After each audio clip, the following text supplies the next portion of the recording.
have a very special guest in the studio today. This is the Browning Model 92, and this is chambered in the fancy 44 Magnum.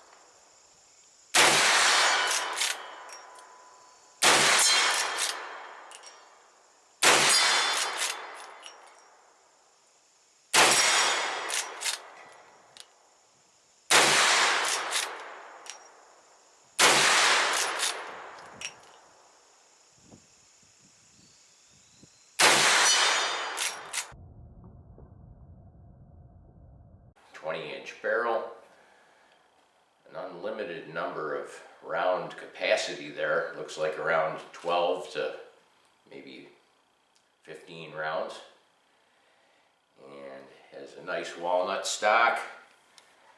Sort of a little Punisher with that metal butt plate on the back here. With hopped up 44 Magnum rounds, you can expect there to be maybe 11 or 12 foot-pounds of recoil back at you, chewing away shot after shot. And I can tell you, this gun only weighing 6 pounds, it does have a considerable amount of 1892 was the gun that won the Western movies in Hollywood. There were a number of different actors who portrayed using these rifles before the rifle ever existed. True Grit and Rooster Cogburn were set in 1870, which was 22 years before the 1892 was ever invented. The Model 92 just looked right, had a high-capacity tubular magazine. It was short with a 20-inch or maybe even down to 16-inch barrel. Any actor that had it, it made it very, very easy for them to handle it. If they were handling a full-sized 1886, things would have maybe looked a little bit more clumsy. Hollywood also liked to use this gun because it was available in the 5+1 blank cartridges that Hollywood had created. We all remember Chuck Connors from The Rifleman. He was just something that I tuned into every week when I was growing up. And The Rifleman was set in 1870 to the 1880s, which was almost 20 years before the rifle was even made. Steve McQueen played the bounty hunter Josh Randall in Wanted Dead or Alive. He carried a cut-down Model 92 in a holster. And this is very interesting. The prop guys thought inserting 4570 cartridges in his gun belt made him look tougher on low-resolution TV sets of the day. Try fitting those 4570s in that Model 92. I can tell you, handling the gun, it almost feels like a toy. But feeding rounds into this thing, you can tell that's where it ends up showing you the similarities to the 1886, because you can just put those rounds in there very, very comfortably, very reliable.